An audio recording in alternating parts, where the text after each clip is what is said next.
नमस्कार, आप सभी का स्वागत करता हूं अपने YouTube चैनल सुरेंद्र सिंह बोरा में। साथियों, Madhya Pradesh BEd versus DEd, Madhya Pradesh वर्ग 3 चयनित शिक्षकों के मामले में माननीय हाई कोर्ट के डिसीजन को माननीय सुप्रीम कोर्ट में चैलेंज किया गया है। इसी संदर्भ में आप लोगों को जो भी अपडेट है, माननीय सुप्रीम कोर्ट के 14 नवंबर को जो हियरिंग हुई, तो उस हियरिंग को लेकर के क्या अपडेट है और आगे क्या होने वाला है। सबसे बड़ी चीज़, आप लोगों ने एक चीज़ देखा होगा कि जो डीएड वाले यानी कि जो डीएलएड वाले जो है कि परसों तक एनआईओएस डीएलएड के सपोर्टर थे, आज वो रेगुलर डीएलएड वाले एनआईओएस डीएलएड ज्वाइनिंग शिक्षकों के अगेंस्ट से चले गए हैं। आप लोगों ने देखा है ना कि समय कितनी तेजी के साथ बदल रहा है और आपस में जो लोग कल तक दोस्त थे और आज नौकरी के खातिर एक दूसरे के पीछे जो है कि कोर्ट खेल रहे हैं या जो है कि कोर्ट केस खेल रहे हैं कि यानी कि मुझे नौकरी मिल जाए, इसको ना मिल जाए। तो इस तरीके का मामला लगातार उलझ रहे हैं और किस तरीके से जो साथ में सहपाठी थे, साथ में स्कूल जाया करते थे, वो लोग एक दूसरे के अगेंस्ट कैसे खड़े हो जा रहे हैं। तो ये हमारे यहाँ की कुछ कानूनी व्यवस्था कहो या नियमावली को, इन चीज़ों में कहीं न कहीं कोई खामियां जरूर हैं कि जो समानता का अधिकार है उसका उल्लंघन जरूर मुझे कहीं न कहीं दिख रहा है कि जो भारतीय संविधान में सभी नागरिकों को समानता का अधिकार है, उसे शिक्षा पाने का अधिकार है, उसे सरकारी नौकरी में समानता का अधिकार है, हर चीज़ का उसे संविधान ने अधिकार दिए हैं। लेकिन कुछ नियमों के कारण जो है कि उनको उनके अधिकारों से वंचित किया जा रहा है कि जो समय समय पर नियमों को बिना देखे बिना समझे नियमों को बदला जाता है। तो उस नियमों से जो है कि जो सहपाठी थे, जो दोस्त थे, जो चचेरे फुफेरे भाई थे, वो आज एक दूसरे के अगेंस्ट खड़े हैं। तो साथियों, आप सभी लोगों को जैसा कि मालूम है, Madhya Pradesh BEd versus DEd की सुप्रीम कोर्ट की सुनवाई को लेकर के जो मध्य प्रदेश हाई कोर्ट का फैसला था, उसे सुप्रीम कोर्ट में एसएलपी के माध्यम से चैलेंज किया गया। यानी कि जो 8 अप्रैल 2024 के सुप्रीम कोर्ट के फैसले के बाद एमपी हाई कोर्ट द्वारा सभी बीएड चयनित शिक्षकों के हक में फैसला दिया था कि जो 8 अप्रैल को रिव्यू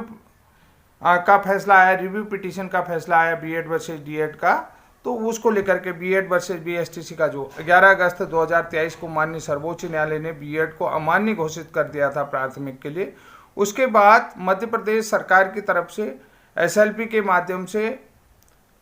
सुप्रीम कोर्ट में याचिका लगाई गई थी। तो सुप्रीम कोर्ट ने अपने अधिकारों का प्रयोग करते हुए उस एसएलपी को रिव्यू पिटीशन में बदला था, उस केस को रिव्यू में बदला था और 8 अप्रैल 2024 को अपना फैसला दिया। और 8 अप्रैल 2024 के उस फैसले में उन्होंने 11 अगस्त 2023 से पहले के जितने भी ज्वाइनिंग शिक्षक थे, उनकी सभी की ज्वाइनिंग को सुरक्षित करते हुए उनको जो है कि 1 साल के भीतर ब्रिज कोर्स करने का आदेश दिया था। तो साथियों, आइए ये जो याचिका है, इस याचिका के संबंध में क्या कहना कोर्ट का है, माननीय सर्वोच्च न्यायालय का क्या कहना है, थोड़ा सा इसको हम देख सकते हैं। क्योंकि आप लोगों ने देखा होगा कि यहाँ पर जो केस को चैलेंज, जिस मध्य प्रदेश हाई कोर्ट के फैसले को चैलेंज करा है, उसकी जो याचिका है WP 13768 ऑफ 2022 के फैसले को माननीय सर्वोच्च न्यायालय में diary number 34877 of 2024 Nilesh Kumar Dwivedi versus union of India. तो साथियों, यहाँ पर ये जो केस फाइल हुआ था, एसएलपी फाइल हुई है, ये 4 अप्रैल 2024 को फाइल हुई है। और इस केस में जो है कि 14 नवंबर 2024 को जस्टिस BR गवई और जस्टिस KV विश्वनाथन के बेंच में सीरियल नंबर 38 कोड नंबर 3 में सुनवाई हुई। ये जो है कि इस केस की तीसरी सुनवाई थी और आने वाली अगली सुनवाई आप सभी लोगों को मालूम है, इस केस में अगली सुनवाई 26 नवंबर को हो रही है। तो साथियों, सबसे पहली चीज़ मैं आप लोगों को कहना चाहता हूं कि कल भी मैंने अपने एनआईओएस डीएलएड के वीडियो में बताया कि जो ज्वाइनिंग शिक्षक हैं उनको आप नौकरी से नहीं निकाल पाओगे। ये तो मैं आप लोगों को पहले भी कह रहा हूं कि कितना ही भी आप कोर्ट केस खेलें कि उनको नौकरी से नहीं निकाल सकते हैं। कि उनके पास अब एक सैलरी आती है हर महीने में, वो बड़ा वकील खड़ा कर सकते हैं, वो स्टे ले सकते हैं इस केस में। जैसा कि आप लोगों को मैंने छत्तीसगढ़ मैटर में भी बार बार कहा था कि मैंने कहा छत्तीसगढ़ जो सितंबर में ज्वाइनिंग हुई, सितंबर 2023 में जिनकी ज्वाइनिंग हुई, तो उन अभ्यर्थियों को भी जो है कि 11 अगस्त 2023 के बाद उनकी ज्वाइनिंग है। तो मैंने आप लोगों को अपने वीडियो के माध्यम से बताया था, बहुत सारे लोगों को, लेकिन हालांकि मेरा साथ अभी तक बहुत कम लोग देते हैं, गिने चुने लोग जिनको मेरी बातें अच्छी लगती हैं वही लोग मुझे सपोर्ट करते हैं। मैं ये चीज़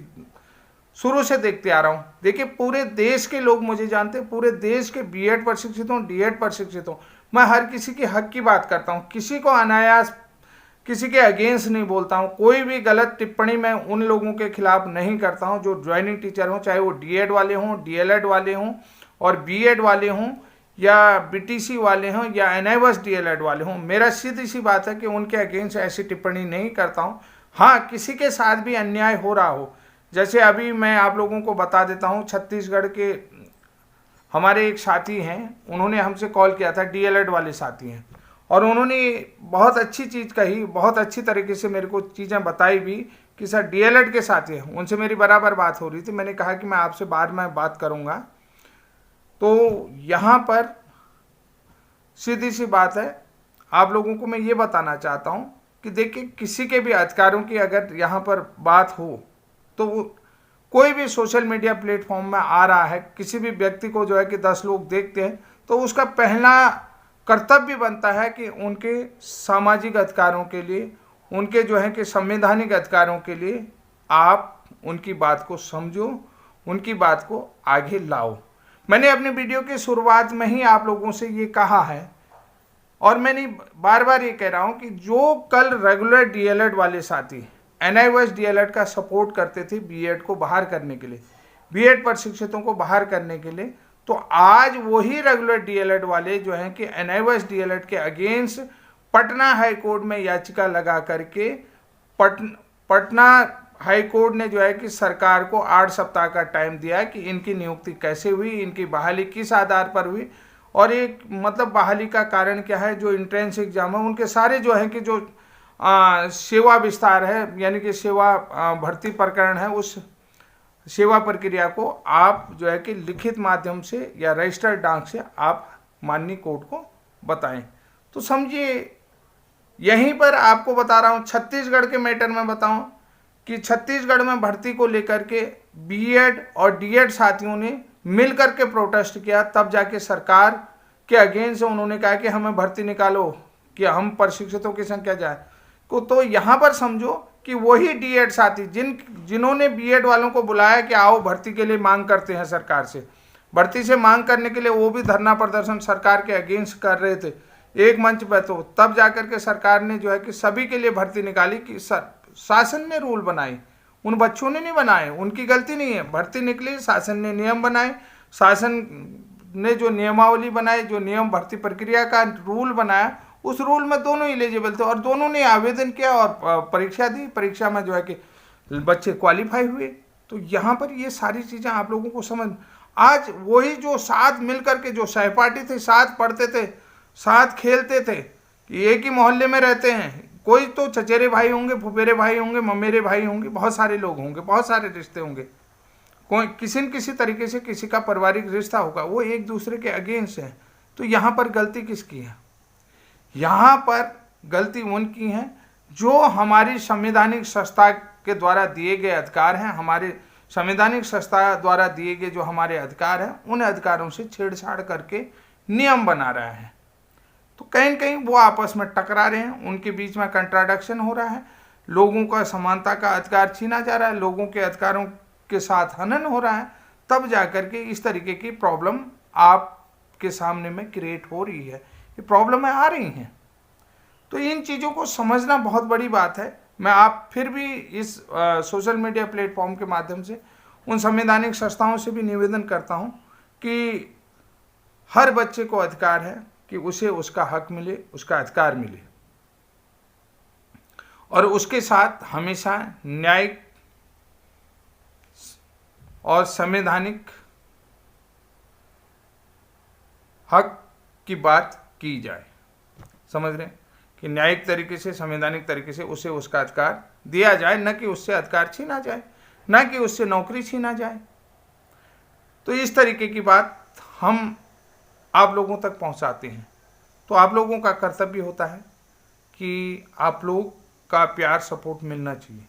तो साथियों, हम बात करते हैं 14 नवंबर 2024 को BEd versus DEd Madhya Pradesh वर्ग 3 चयनित शिक्षकों की सुनवाई के सभी महत्वपूर्ण बिंदुओं पर फोकस करते हैं। माननीय सर्वोच्च न्यायालय में जस्टिस BR गवई और जस्टिस KV विश्वनाथन की बेंच के सीरियल नंबर 38 कोड नंबर 3 में जो सुनवाई हुई, उसमें माननीय जस्टिस ने क्या कहा। देखिए, MP BEd versus DEd case की जो सुनवाई हुई, तो उसमें सीधी सी बात है, लिस्ट बिफोर अप्रोप्रिएट बेंच। तो यानी कि इसका मतलब है इस केस की सुनवाई अब CJI के निर्देशानुसार,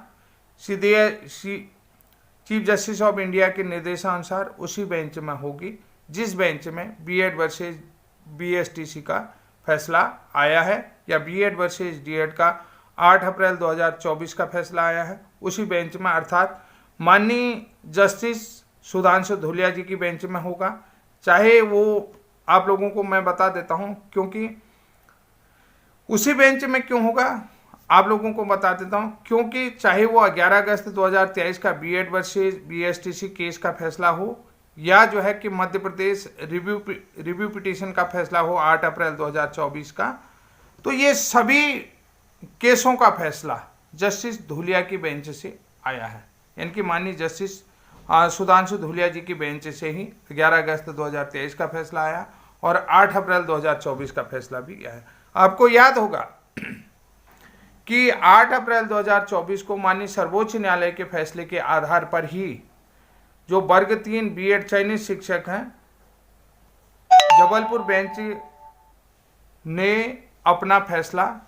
सुनाया, उन सभी को सुरक्षित किया। यानी कि सर्वोच्च न्यायालय का जो 8 अप्रैल 2024 का फैसला था, उसी के आधार पर बीएड की नियुक्ति को जबलपुर बेंच ने सेव किया। ये मैं आप लोगों को बताता, जैसा कि आपको मालूम है